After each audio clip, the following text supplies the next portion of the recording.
Oi pessoal, tudo bem? Essa é a aula 4 do minicurso desse fim de semana, intitulado Depressão e Ansiedade na Clínica Junguiana. Bom pessoal, vocês têm percebido que esse minicurso, as aulas estão um pouquinho mais curtas, né? Tem aula minha aqui com 40 minutos, com 38 minutos, né? As mais antigas. Tem aula de meia hora. Depois, os minicursos, quando se organizaram formalmente, passaram a ter 22 minutos, depois 20 minutos. Depois eu criei um padrão de cada vídeo de ter 15 minutos, né? E agora estou fazendo esse minicurso, cada vídeo com 10 minutos. Por que isso, né? Primeiro porque é política do Google, né? E é política do YouTube, certo? Já que uma coisa tem muito a ver com a outra, né? O YouTube pertence ao Google, basicamente, né? É política do YouTube nova, é uma resolução nova, que os vídeos sejam mais curtos, certo? É um pouco retorno às origens, né? Tem a questão dos shorts, que estão se popularizando muito, tem a questão dos cortes, né? Também. E não sei se vocês se lembram, mas no início, no YouTube, quando começou o YouTube, cada vídeo do YouTube tinha 10 minutos no máximo, né? O máximo que um vídeo podia ter era 10 minutos. Então eu tô meio que me adaptando a essa mudança, a essa regra nova, né? O YouTube é uma empresa, a gente tem uma conta nessa empresa, a gente faz vídeos nessa empresa. Então a gente ouve a empresa e a gente ouve o mercado, né? E eu também tô gostando porque tá mais enxuto. O minicurso tá mais enxuto, tá mais, né, certinho e fica mais fácil de assistir, né? Sem falar que o YouTube leva horas e horas e horas para subir um vídeo. E aí, também, se o vídeo tiver 10 minutos, ele pode correr mais rápido na plataforma, certo? Então, eu gostaria nessa quarta aula, falar um pouco sobre princípios do aconselhamento psicológico para depressão e ansiedade. Que princípios são esses? A partir de segunda-feira, ou seja, a partir de amanhã, eu vou utilizar o método terapêutico de Jung para fazer vídeos de aconselhamento psicológico. Esses vídeos terão 5 minutos e os vídeos do minicurso aos fins de semana terão 10 minutos.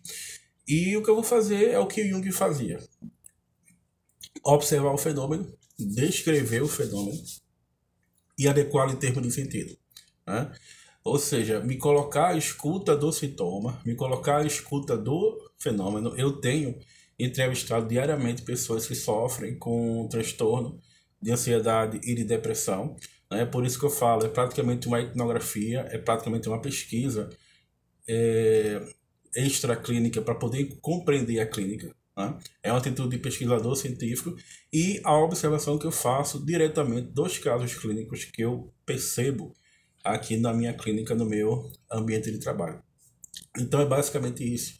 Porque na prática da psicoterapia, Jung vai dizer que muitos pacientes precisam apenas de um bom conselho.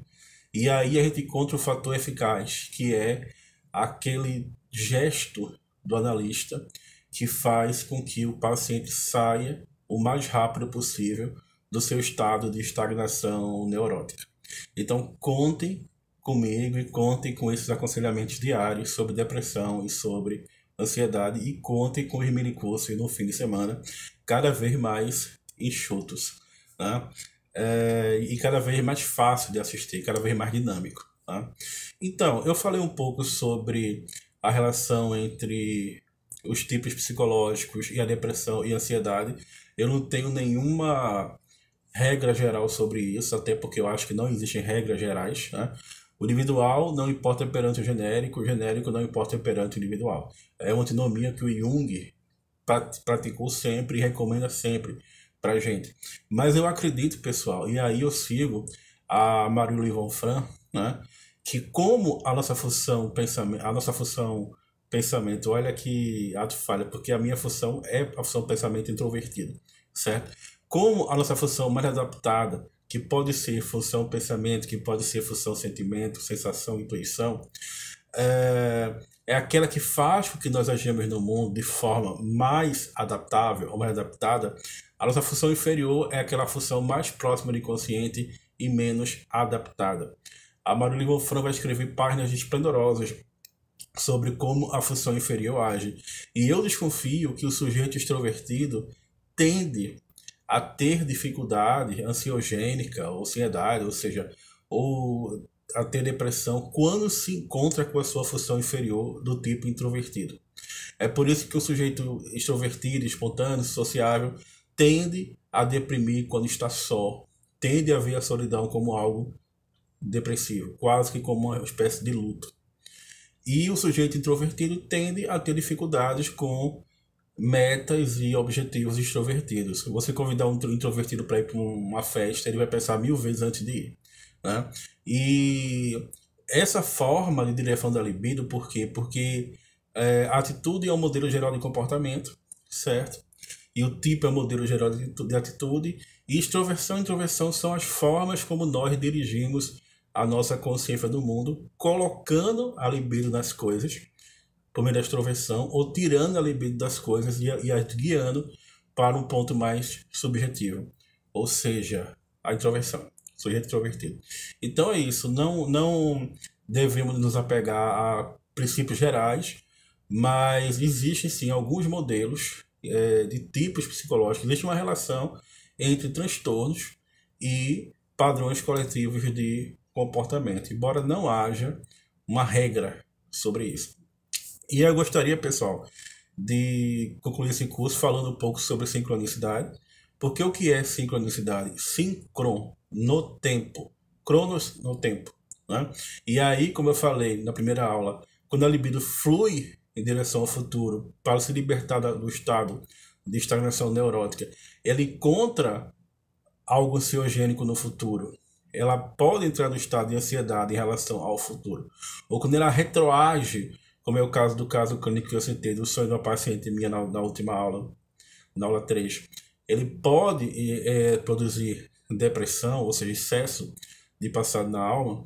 A sincronicidade é algo que o self nos envia, assim como nos envia sintomas, por exemplo, e a sincronicidade é muito importante para fazer a gente passar do sintoma ao sentido, né?